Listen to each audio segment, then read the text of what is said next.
Auzubillahiminash-shaytanir-rajim. Bismillahir-Rahmanir-Rahim. Dear students and respected teachers, Assalamu alaikum. I hope you will be all fine. You are very warm welcome at this beautiful educational platform, Biology Lovers. Dear students, as we know, we are studying second chapter of Biology, Part 1. The biological molecules. इससे पहले हमने इस chapter में से जो है वो 6 lecture हम पढ़ चुके हैं। आज हमारा लेक्चर नंबर 7 है। जैसा कि आप जानते हैं कि जो आपके सामने ये जो लेक्चर्स की डिवीज़न है ये और जो हम आपको लेक्चर सेंड कर रहे हैं उसमें थोड़ा सा डिफरेंस है और उसकी कुछ रीज़न्स हैं जो हम पहले भी कई दफ़ा डिस्कस कर चुके हैं। इसलिए ये जो आपके सामने स्लाइड है इसमें आपको लेक्चर नंबर 5 नज़र आ रहा है, लेकिन जो लेक्चर्स आपको डिलीवर किए गए हैं उसके अकॉर्डिंग ये लेक्चर नंबर 7 है। आज हम इंशाल्लाह इंट्रोडक्शन ऑफ प्रोटीन्स जो है वो डिस्कस करेंगे। इससे पहले कि हम आज के लेक्चर की तरफ चलते हैं, आपको वही बात जो मैं हमेशा कहता रहता हूँ कि इस ग्रुप को ज़्यादा से ज़्यादा लोगों के साथ शेयर करें, ज़्यादा से ज़्यादा लोगों को इस ग्रुप का हिस्सा बनाएं और लोगों के साथ डिस्कस करें ताकि ज़्यादा से ज़्यादा लोग हमारे इस ग्रुप का हिस्सा बन सकें और ये हमारा सफ़र मज़ीद खूबसूरत जो है वो हो जाए। ठीक है। और इसके अलावा लेक्चर के इख्तिताम पर जब आप लेक्चर सुनते हैं, अटेंड करते हैं, तो उसके लिए रिस्पॉन्स लाजमी किया करें। अल्हम्दुलिल्लाह पहले भी काफ़ी सारे स्टूडेंट्स और टीचर्स रिस्पॉन्स देते हैं और बहुत अच्छा रिस्पॉन्स आया है, लेकिन मैं ये चाहता हूँ कि तमाम स्टूडेंट्स इस हवाले से लाजमी रिस्पॉन्ड किया करें और ये रिस्पॉन्स आपका बहुत ज़रूरी है क्योंकि इसके अकॉर्डिंग हम इसमें अपने प्लेटफॉर्म में मज़ीद बेहतरी की कोशिश करेंगे इंशाअल्लाह ताला। बिला तख़ीर हम अपने लेक्चर का आगाज़ करते हैं जी। टॉपिक है हमारा प्रोटीन्स। डिफ़ाइन कैसे करेंगे? Proteins are polymers of amino acids. Proteins actually amino acids के पॉलीमर्स हैं। अमाइनो एसिड्स के मिलने से प्रोटीन्स जो है वो तैयार होते हैं। अमाइनो एसिड्स की तादाद, वो कहते हैं जी कि किसी भी प्रोटीन मालिक्यूल में अमाइनो एसिड की तादाद 3000 से लेकर इससे यानी कि चंद एक से लेकर 3000 तक जो है वो हो सकती है। प्रोटीन के जो मालिक्यूल्स हैं इनका साइज़ वेरी करता है और हज़ारों की तादाद में अमाइनो एसिड्स जब आपस में जुड़ते हैं तो उनसे प्रोटीन के मालिक्यूल जो है वो तैयार होते हैं। तो प्रोटीन्स आर मैक्रो मॉलिक्यूल्स और अमाइनो एसिड्स आपस में जुड़ेंगे। अमाइनो एसिड्स को हम कह सकते हैं कि ये प्रोटीन के स्ट्रक्चरल एंड फंक्शनल यूनिट हैं। ठीक है। और अमाइनो एसिड्स के मिलने से प्रोटीन्स जो है वो तैयार होते हैं। ठीक है जी। ओके, आगे चलेंगे। Importance of protein, short question भी आ चुका है ये। मोस्ट अबंडेंट जो ऑर्गेनिक कंपाउंड है वो प्रोटीन है। सेल के अंदर सबसे ज़्यादा पाए जाने वाला जो बायोलॉजिकल मॉलिक्यूल है या आप कह लें मोस्ट अबंडेंट जो ऑर्गेनिक कंपाउंड है वो प्रोटीन है। तो ये MCQ है। किसी भी सेल का अगर हम ड्राई वेट लें तो उसमें हमें 50% जो है वो प्रोटीन मिलेगा। ड्राई वेट का मतलब डिहाइड्रेटेड सेल, जिसमें से अगर हम वाटर को निकाल दें सेल में से तो डिहाइड्रेटेड सेल, ड्राई सेल का अगर हम वेट लें तो उसमें 50% हमें जो है वो प्रोटीन मिलती है। इसी तरह प्रोटीन के अगर हम फंक्शंस की बात करें तो जो सेल की प्लाज्मा मेम्ब्रेन होती है उसका एक मेजर पोर्शन जो है वो प्रोटीन का होता है। आपने ये पढ़ा भी हुआ है पहले 9th क्लास में भी, आगे भी आप जाके पढ़ेंगे कि प्लाज्मा मेम्ब्रेन में 20 to 40% जो है वो प्रोटीन्स होती हैं। इसके अलावा हमने ये भी पढ़ा हुआ है कि जितने भी इंजाइम्स होते हैं ये सब के सब क्या होते हैं? प्रोटीन्स होते हैं। और आपको पता है कि इंजाइम बॉडी के लिए, सेल के लिए कितने ज़रूरी हैं कि जितने भी हमारे अंदर केमिकल रिएक्शंस हो रहे हैं वो इंजाइम उसको रेगुलेट करते हैं और इंजाइम सब के सब क्या हैं? प्रोटीन्स हैं। इसके अलावा हार्मोन्स जो हमारे एंडोक्राइन सिस्टम से different types of hormone release होते रहते हैं जो हमारी बॉडी में कोऑर्डिनेशन और कंट्रोल का काम करते हैं। ये सब हार्मोन्स भी जो है, मोस्टली हार्मोन्स क्या होते हैं, प्रोटीन्स होते हैं। और इसकी एग्जांपल हमारे पास इंसुलिन है। तो इंसुलिन एक हार्मोन है जो पेनक्रियास से रिलीज़ होता है और आपको पता है कि ये क्या करता है, ये ग्लूकोज के लेवल को कंट्रोल करता है। तो इंसुलिन एंजाइम भी है, हार्मोन भी है, और ये क्या करता है, ये हमारा शुगर लेवल जो है वो ब्लड के अंदर शुगर लेवल को कंट्रोल करता है। तो ये भी क्या है, ये भी आप क्या लें, प्रोटीन्स हैं। इसके अलावा बहुत सारी प्रोटीन्स हमारे ब्लड में पाई जाती हैं, जैसे हीमोग्लोबिन है, रेड ब्लड सेल के ऊपर ये मौजूद होती है और ये ऑक्सीजन कैरियर का काम करती है। यानी कि रेड ब्लड सेल में ये जो हीमोग्लोबिन मौजूद है, जो इसकी सरफेस पे होती है, ये ऑक्सीजन को कैरी करती है, ऑक्सीजन को कैच करती है और पूरी बॉडी में ऑक्सीजन को ट्रांसपोर्ट करती है। इसके अलावा हमारे जो इम्यून सिस्टम के अंदर एंटीबॉडीज़ बन रही होती हैं, जो पैथोजेंस के ख़िलाफ़ जो है वो जंग करती हैं या पैथोजेंस के ख़िलाफ़ काम करती हैं और उनको किल करती हैं और हमारी बॉडी को मुख्तलिफ़ डिजीज़ से बचाती हैं, कंट्रोल करती हैं, वो सब एंटीबॉडीज़ भी क्या है, वो भी प्रोटीन्स हैं। तो आप देख सकते हैं कि इस स्लाइड में प्रोटीन्स की जो इम्पोर्टेंस है उसके हवाले से कितनी सारी चीज़ें जो है वो आ गई हैं। तो आपने इसमें देखा कि सबसे ज़्यादा पाया जाने वाला ऑर्गेनिक कंपाउंड प्रोटीन है, 50% ड्राई सेल का। उसके बाद हमने प्लाज्मा मेम्ब्रेन की एग्जांपल ली, उसके बाद एंजाइम्स, उसके बाद हीमोग्लोबिन जो आरबीसी के अंदर होती है, एंटीबॉडीज़, और ये सारे जो है ये प्रोटीन्स हैं जो डिफरेंट फंक्शन जो है वो परफॉर्म कर रही हैं। तो इससे हम अंदाज़ा लगा सकते हैं कि जो प्रोटीन्स हैं वो हमारी बॉडी के लिए या लिविंग ऑर्गेनिजम्स के लिए कितने ज़्यादा इम्पोर्टेंट बायोलॉजिकल मॉलिक्यूल्स होती हैं। क्लियर है जी? ओके, आगे चलेंगे जी। ब्लड के अंदर हमने एक प्रोटीन का जिक्र किया, हीमोग्लोबिन। इसी तरह हमारे ब्लड के अंदर फिब्रिनोजिन भी मौजूद होता है जो ब्लड क्लोटिंग करते हैं। ब्लड क्लोटिंग प्रोटीन्स इन्हें कहा जाता है। ये आपके सामने एक पिक्चर भी मौजूद है, बड़ी प्यारी पिक्चर है, जिसमें आपको आरबीसी नज़र आ रहे हैं और फिब्रिनोजिन नज़र आ रही है। ये ब्लड क्लोटिंग प्रोटीन है। अगर जिस्म पर कहीं कोई चोट लग जाए तो ये वहाँ पे क्लॉट बना देती है और इस क्लॉट से ब्लड लॉस जो है वो नहीं होता। तो इस तरह बॉडी को ये ब्लड लॉस से बचाती हैं। इसी तरह अगर हम बात करें तो हमारे मसल्स के अंदर जो एक्टिन और मायोसिन, ये दो तरह की प्रोटीन्स हैं जो हमारे मसल सेल बनाती हैं, मसल फाइबर्स बनाती हैं। तो हमारे मसल्स के अंदर जो मूवमेंट होती है वो इन एक्टिन और मायोसिन की मूवमेंट से होती है, और एक्टिन और मायोसिन दोनों क्या है, प्रोटीन्स हैं। ठीक है जी। इसके अलावा जी सेल डिवीजन के दौरान कहता है जी क्रोमोसोम की जो मूवमेंट होती है वो भी प्रोटीन के ज़रिए से होती है। आपने स्पिंडल फाइबर पढ़ा होगा। स्पिंडल फाइबर आपको पता है कि ये होते हैं माइक्रोट्यूब्यूल से बनते हैं, और माइक्रोट्यूब्यूल किससे बनते हैं, ट्यूबुलिन प्रोटीन से। यानी कि अगर हम बेसिक से बात शुरू करें तो हमें समझ आता है कि प्रोटीन्स ही का सारा जो है वो इसके अंदर रोल होता है। तो ट्यूबुलिन प्रोटीन से माइक्रोट्यूब्यूल बनते हैं और माइक्रोट्यूब्यूल से आगे क्या बनते हैं, स्पिंडल फाइबर्स बनते हैं। तो बात फिर वहीं पे आ गई कि जी मियोसिस या माइटोसिस के दौरान या सेल डिवीजन के दौरान हम कह लें जो क्रोमोसोम की जितनी भी अरेंजमेंट होती है, उनकी जो भी मूवमेंट होती है, वो सब की सब जो है वो डिपेंड करती है प्रोटीन्स पर, और प्रोटीन्स जो है वो उसके अंदर इन्वॉल्व होती हैं। क्लियर है जी? तो ये दोनों स्लाइड्स बहुत इम्पोर्टेंट हैं प्रोटीन्स की इम्पोर्टेंस के हवाले से। आपने बहुत अच्छे से इसको तैयार कर लेना है। ये कभी कभी लॉन्ग क्वेश्चन के तौर पर भी आ जाता है, इम्पोर्टेंस ऑफ प्रोटीन। तो बहुत अच्छे से इसको तैयार करें और इसके अंदर से बहुत सारे MCQs जो है वो बन सकते हैं।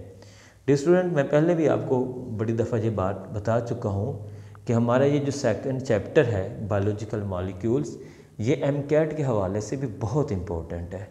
तो अगर आप सारी चीज़ों को क्लियरली और कंसेप्चुअली इसको समझ लेंगे तो इंशाल्लाह MCAT की तैयारी के लिए आपको कोई दूसरा मटेरियल यूज़ करने की ज़रूरत नहीं पड़ेगी। आप साथ साथ इसकी तैयारी आपकी होती जाएगी। तो हर चीज़, हर पॉइंट को बिल्कुल क्लियरली आपने उसको समझना है और उसको एब्जॉर्ब करना है। ठीक है, ओके जी। इस तस्वीर के अंदर आपको एक तो एंजाइम दिखाया गया है जो ग्लोबुलर प्रोटीन है, हीमोग्लोबिन जो आरबीसी के ऊपर मौजूद होती है, ये भी आपको दिखाई गई है, और तीसरी तस्वीर के अंदर आपको फिब्रिनोजिन दिखाई गई है जो ब्लड क्लॉटिंग प्रोटीन है। जी आगे चलते हैं हम। जी हमारे पास कुछ दूसरी स्लाइड्स भी हैं जो आपकी बुक के अलावा हैं, और उसमें भी हमने फंक्शंस ऑफ प्रोटीन ही को डिस्कस करना है। बहुत सारी चीज़ें सेम होंगी, कुछ चीज़ें आपको एक्स्ट्रा भी मिल जाएंगी जो आपके इंफॉर्मेशन और आपके नॉलेज और आपके इंटरेस्ट को इन्हेंस करने के लिए हैं। प्रोटीन्स जो है ये बेसिक स्ट्रक्चरल और फंक्शनल यूनिट्स हैं। ठीक है, सेल के बेसिक स्ट्रक्चर और फंक्शन इन्हीं की बेस पे होता है। तमाम के तमाम एंजाइम्स वो प्रोटीन्स हैं, हार्मोन्स, इसी तरह ट्रांसपोर्ट कैरियर्स जिस हीमोग्लोबिन के जो हम जिक्र कर रहे हैं, इम्यूनोग्लोबिन जो हमारा इम्यून सिस्टम है, एंटीबॉडीज़ वगैरह, ये सब के सब प्रोटीन्स हैं। इसके अलावा जनाब ये जो प्रोटीन्स हैं और ऑस्मोटिक प्रेशर को कंट्रोल करती है।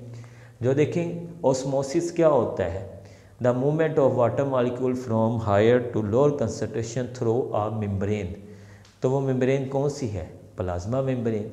तो प्लाज्मा मेम्ब्रेन में जो मूवमेंट ऑफ मॉलिक्यूल्स है वो डिपेंड करती है प्रोटीन्स पे जो प्लाज्मा मेम्ब्रेन में मौजूद है। तो इसलिए हम ये कह सकते हैं कि जो प्रोटीन्स हैं ये ऑस्मोटिक प्रेशर को भी मेंटेन करते हैं। क्लियर है ना जी। इसी तरह क्लॉटिंग ऑफ ब्लड, ये भी हम बात कर चुके हैं। मसल कॉन्ट्रैक्शन, ये भी हमने अभी बात की है। एक्टिन और मायोसिन की जो पूरी इन्वॉल्वमेंट इसके अंदर मौजूद है। इसी तरह अगर कोई स्टार्वेशन की कंडीशन आ जाए, स्टार्वेशन कंडीशन से मुराद ये है कि अगर बॉडी को काफ़ी देर तक फूड ना मिले तो यही जो प्रोटीन्स हैं ये एनर्जी सोर्स के तौर पर भी काम कर सकती हैं और हमारी बॉडी को एनर्जी भी प्रोवाइड करती हैं। तो ये सारे देखें ये फंक्शंस हैं और कितने इम्पोर्टेंट फंक्शंस हैं जो प्रोटीन से रिलेटेड हैं। ओके आगे चलेंगे हम जी। इसके अलावा ये एक और हमारे पास स्लाइड है, ये भी फंक्शंस ऑफ प्रोटीन से रिलेटेड है। इसमें आप पहले देखें डाइजेस्टिव एंजाइम्स हैं, ये सब के सब एंजाइम्स प्रोटीन हैं और डाइजेशन का पूरा प्रोसेस एंजाइम पर डिपेंड करता है। उसके बाद एंटीबॉडीज़ हैं जो हमारी बॉडी को पैथोजन से बचाते हैं। तीसरी चीज़ जो हमारा डीएनए और आरएनए है, इसमें भी जो है ये भी प्रोटीन्स पर लिपटे हुए होते हैं। जैसे डीएनए है ये प्रोटीन के ऊपर लिपटा हुआ होता है, तो जिसे हम हिस्टोन प्रोटीन कहते हैं। और इसके अलावा डीएनए और आरएनए जो इनका फंक्शन है वो भी यही है कि ये स्पेसिफिक प्रोटीन्स बनाने की इंफॉर्मेशन इनके पास मौजूद होती है, यानी ये प्रोटीन फॉर्मेशन को रेगुलेट करते हैं। तो इस लिहाज से भी हम कह सकते हैं कि प्रोटीन बहुत ज़्यादा इम्पोर्टेंट है। उसके बाद मसल कॉन्ट्रैक्शन, ये बात हम अभी कर चुके हैं, ये भी प्रोटीन। और ट्रांसपोर्ट टू द बॉडी, ये बात हम अभी बात कर चुके हैं, ऑक्सीजन की ट्रांसपोर्ट, हीमोग्लोबिन की एग्जांपल ही। हार्मोन्स, ये भी प्रोटीन्स हैं, ये बात हमने अभी की है। एंडोक्राइन सिस्टम और कोऑर्डिनेशन ऑफ द बॉडी। और इसके अलावा जनाब एसेंशियल मॉलिक्यूल, जो भी प्लाज्मा मेम्ब्रेन से जो मॉलिक्यूल की मूवमेंट होती है एक्स्ट्रा सेलुलर या इंट्रा सेलुलर, वो भी थ्रू द प्रोटीन्स होती है। यानी कि अब हमने कॉन्सेप्ट को बिल्कुल क्लियर कर लेना है और कम से कम हमें 7-8 फंक्शन जो है वो प्रोटीन की इम्पोर्टेंस के हवाले से कम मालूम होने चाहिए। इम्पोर्टेंट क्वेश्चन है तो अच्छे से हमने इसको तैयार करना है। ओके डियर स्टूडेंट, आगे चलेंगे। अमाइनो एसिड्स, देखें ये बात हमने शुरू में कही है कि proteins are the polymers of amino acids. इसका मतलब ये है कि अगर हमने प्रोटीन्स को समझना है ना तो हम अमाइनो एसिड्स को समझ लें, क्योंकि प्रोटीन बने ही अमाइनो एसिड से हैं। तो अगर हमने अमाइनो एसिड्स को समझ लिया तो इसका मतलब है कि हम प्रोटीन को भी समझ जाएंगे। अमाइनो एसिड्स हमारी बॉडी में 170 types of amino acids cell और टिश्यूज़ के अंदर मौजूद होते हैं। इन 170 अमाइनो एसिड्स में से 25 अमाइनो एसिड्स वो हैं जो प्रोटीन्स बनाते हैं और इन 25 अमाइनो एसिड्स में से 20 मोस्ट इम्पोर्टेंट है। यानी ये अब आपने नंबरिंग याद कर लेनी है कि 170 types of amino acid discover हो चुके हैं, उनमें से 25 जो है वो प्रोटीन बनाते हैं और उन 25 में से भी 20 अमाइनो एसिड्स ऐसे हैं जो मोस्ट इम्पोर्टेंट हैं और जो प्रोटीन की फॉर्मेशन में रोल प्ले करते हैं। ठीक है जी। अमाइनो एसिड का जनरल फार्मूला ये आपके सामने मौजूद है। ये जनरल फार्मूला आपने बहुत अच्छे से इसे याद करना है, इसको तैयार करना है, क्योंकि आपको पता है कि ये जनरल फार्मूला शॉर्ट क्वेश्चन के अंदर अक्सर आ जाया करता है। तो ये जनरल फार्मूला अमाइनो एसिड में बहुत ही इम्पोर्टेंट जो है वो चीज़ है। आगे चलेंगे, इसकी मज़ीद इंशाल्लाह डिटेल आगे आएगी। सारी चीज़ें हम एक एक करके डिस्कस करेंगे, डिटेल के साथ पढ़ेंगे और उम्मीद है कि इंशाल्लाह आज के इस लेक्चर के बाद प्रोटीन के हवाले से आपको मज़ीद कोई कन्फ्यूजन नहीं रहेगी। आगे चलेंगे जी। Structure of amino acids. Amino acids को अगर हम देखें तो इसका नाम से ही ज़ाहिर हो रहा है अमाइनो एसिड्स। अमाइनो एसिड्स का मतलब हुआ कि इसके अंदर एक तो अमाइनो ग्रुप है NH2 और एक इसमें एसिड ग्रुप है। कौन सा एसिड है जी? Carboxylic acid. तो कार्बोक्सिलिक एसिड का फार्मूला क्या है वो आपको आता है COOH। तो ये इनमें एक तो अमाइनो ग्रुप मौजूद है और एक कार्बोक्साइल ग्रुप मौजूद है। दो चीज़ें ये हो गई। तीसरी चीज़ जो है वो है अल्काइल ग्रुप। अल्काइल ग्रुप जो है ये हाइड्रोजन भी हो सकता है, जैसे एक प्रोटीन है ग्लाइसिन, जैसे तस्वीर नज़र आ रही है। तो तस्वीर में आप देखें तो ये अमाइनो एसिड जो है ग्लाइसिन, जो अमाइनो एसिड है इसमें हाइड्रोजन होती है, R की जगह, यानी अल्काइल ग्रुप की जगह हाइड्रोजन जो है वो मौजूद है। और यही R ग्रुप जो है वो डिफरेंट भी हो सकता है, जैसे ये हमारे पास है जी एलानीन। तो एलानीन में हम देख सकते हैं कि जो अल्काइल ग्रुप है वो है मिथाइल CH3। तो कहने का मतलब ये है कि ये जो प्रोटीन्स की क्लासिफिकेशन है, प्रोटीन्स की डिस्टिंग्विश हम जब करते हैं, प्रोटीन्स को क्लासिफाई करते हैं, ग्रुपिंग करते हैं, तो वो हम किस बेस पे करेंगे? तो डी स्टूडेंट्स वो हम अल्काइल ग्रुप की बेस पर करते हैं। ठीक है जी। और ये जो R ग्रुप है ये हाइड्रोजन भी हो सकता है, जैसे ग्लाइसिन है, और ये R जो है ये कोई भी अल्काइल ग्रुप जैसे मिथाइल, इथाइल, प्रोपाइल कुछ भी हो सकता है। तो हम इनकी बेस पर जो है वो इनको डिस्टिंग्विश करते हैं। अमाइनो एसिड्स की डिफरेंट टाइप्स जो है, हम जो कहते हैं ना 20 टाइप्स ऑफ अमाइनो एसिड्स, तो बच्चे वो 20 types of amino acids alkyl group की बेस पर ही तो बनते हैं। तो इस वजह से ये जो है आप कह लें अल्काइल ग्रुप ये अमाइनो एसिड्स को या प्रोटीन्स को डिस्टिंग्विश करने के लिए है, आइडेंटिफाई करने के लिए है। ठीक है जी। हाँ जी, हमारे सामने ये एक टेबल मौजूद है। इस टेबल में आप देख सकते हैं ये 20 टाइप्स ऑफ अमाइनो एसिड्स आपको इसमें नज़र आ रहे हैं। कुछ अमाइनो एसिड इसमें एसेंशियल हैं, कुछ जो है वो नॉन एसेंशियल हैं। अब ये क्या फ़र्क होता है एसेंशियल और नॉन एसेंशियल का? देखिए, आप ये बात जानते हैं, आपने पीछे ये 10th क्लास में शायद पढ़ा है आपने कि कुछ अमाइनो एसिड्स ऐसे हैं जो हमारी बॉडी खुद ब खुद प्रिपेयर कर लेती है, वो हमें कहीं बाहर से लेने की ज़रूरत नहीं होती। और तो उन अमाइनो एसिड्स को हम कहते हैं नॉन एसेंशियल, क्योंकि वो हमारी बॉडी खुद ही बना रही है। और दूसरी तरफ कुछ अमाइनो एसिड्स ऐसे हैं जो एसेंशियल हैं, यानी जो हमारी बॉडी खुद प्रिपेयर नहीं करती, वो हमें अपने फूड के ज़रिए से उनको लेना होता है, तो उनको हम कहते हैं एसेंशियल अमाइनो एसिड्स। अब इंटरेस्टिंग बात यह है कि 10 अमाइनो एसिड्स जो है वो नॉन एसेंशियल है और 10 ही अमाइनो एसिड्स जो है वो एसेंशियल है। तो वो जो हमने शुरू में बात की है कि 20 टाइप्स ऑफ अमाइनो एसिड्स होते हैं, तो 20 में से 10 एसेंशियल होंगे और 10 नॉन एसेंशियल होंगे। तो मैंने इनका फ़र्क भी आपको बता दिया कि एसेंशियल वो हैं जो हमारी बॉडी खुद प्रिपेयर नहीं करती, हमें फूड के ज़रिए से वो लेना पड़ते हैं, और नॉन एसेंशियल वो हैं जो हमारी बॉडी खुद ब खुद प्रिपेयर कर लेती है, वो हमें कहीं बाहर से लेने की या फूड के ज़रिए से लेने की ज़रूरत नहीं होती। क्लियर हो गया जी? आई होप ये कंसेप्ट आपका क्लियर हो चुका होगा। ये आपके सामने 20 अमाइनो एसिड्स की स्लाइड है। इसमें से आपके 2-3 अमीनो एसिड्स के जो नाम और फार्मूला वगैरह आप याद रख लें, कोई मुश्किल नहीं है। बाकी आपने सबको याद करने की ज़रूरत नहीं है क्योंकि ये हमारा टॉपिक भी नहीं है डेफिनेटली, लेकिन ये स्लाइड आपके नॉलेज और आपकी इन्फॉर्मेशन को मज़ीद बढ़ाने में ज़रूर हेल्प करेगी।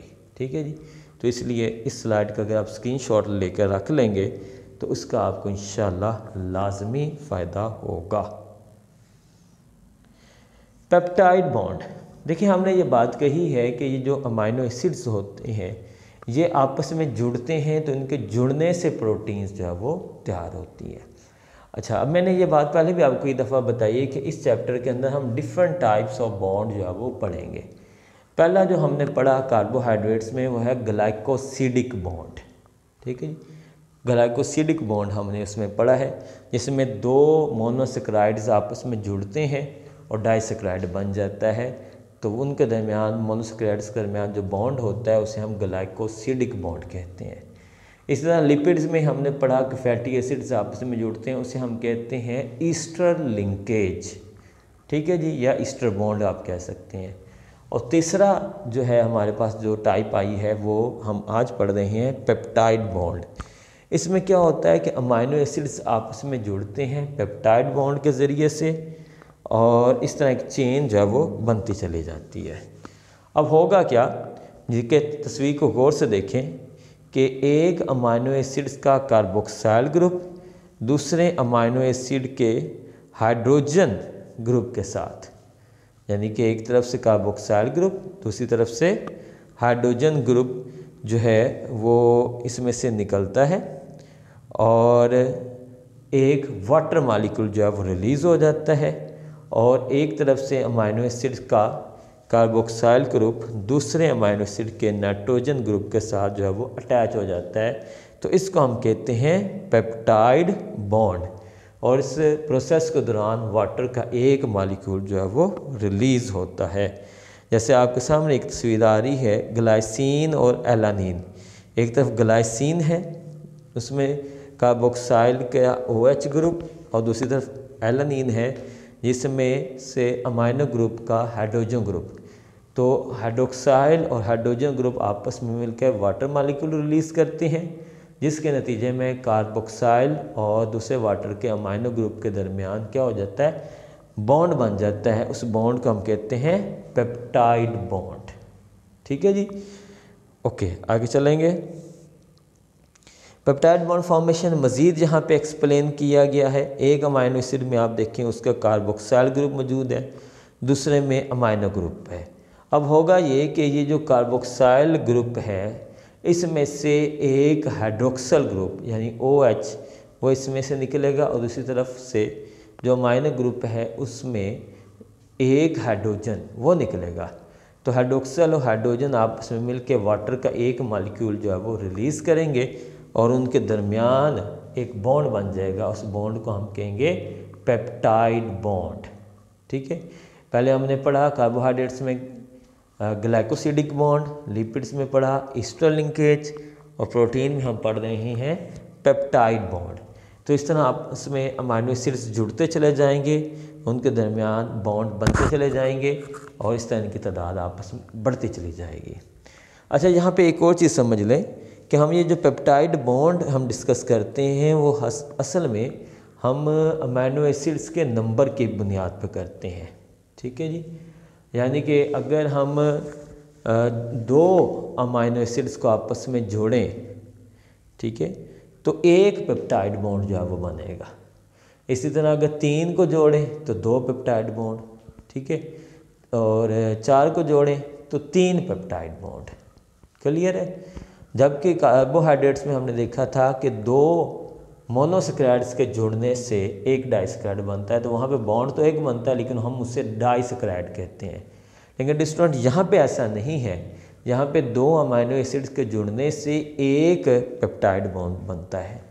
तो वहाँ पे हम मॉलिक्यूल की बेस पर डिस्कस कर रहे होंगे और यहाँ पे हमने बॉन्ड की बेस पर इनको डिस्कस करना है। ठीक है, तो जब 2 अमीनो एसिड्स आपस में जुड़ें और उनके दरमियान पेप्टाइड बॉन्ड प्रोड्यूस हो तो उसे हम कहते हैं dipeptide bond. Clear? Okay, मेरा ख्याल है कॉन्सेप्ट क्लियर हो गया होगा। इसके बावजूद अगर आपको ना समझ आए तो आप मुझसे बाद में पूछ भी सकते हो।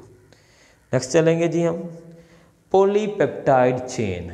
देखें जी कि ये जो अमाइनो एसिड्स हैं ये आपस में जब जुड़ते हैं तो हमने बात शुरू में कही है कि प्रोटीन मैक्रो मॉलिक्यूल हैं, इसमें अमाइनो एसिड्स की एक बहुत बड़ी तादाद होती है, वो आपस में मिल जाती है, उनके दरमियान पेप्टाइड बॉन्ड प्रोड्यूस हो जाते हैं, जिसके नतीजे में एक चेन बन जाती है अमाइनो एसिड्स की। तो उस लंबी चेन को हम कहेंगे पॉलीपेप्टाइड चेन।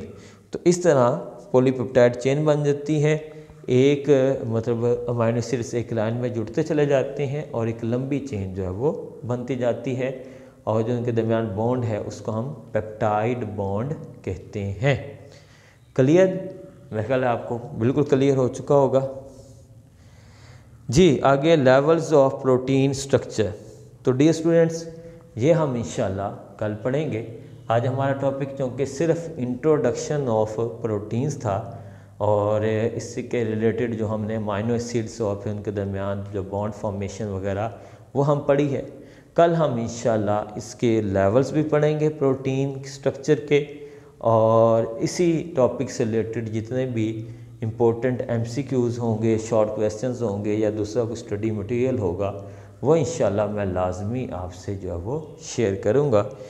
किसी भी किस्म का कोई सवाल है तो वह आप मुझसे पूछ सकते हैं। इंशाल्लाह रोज़ रात को 8 से 10 बजे के दौरान ग्रुप की प्राइवेसी ख़त्म की जाएगी। आप उस दौरान भी किसी भी किस्म का सवाल जो है वो मुझसे डिस्कस कर सकते हैं। ठीक है जी। जाते जाते आपसे फिर हमेशा की तरह एक ही बात कहूँगा कि ज़्यादा से ज़्यादा लोगों के साथ शेयर करें।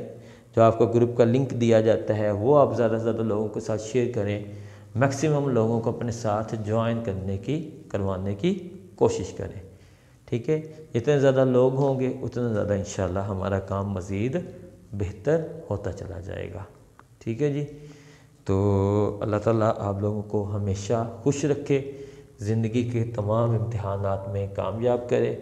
मुझे भी अपनी दुआओं में याद रखा करें, और इंशाल्लाह कल मिलते हैं लेवल्स ऑफ प्रोटीन स्ट्रक्चर के साथ। यहीं से हम इंशाल्लाह कल अपने लेक्चर का आगाज़ करेंगे। ठीक है जी। जज़ाकल्लाह। अल्लाह हाफिज़।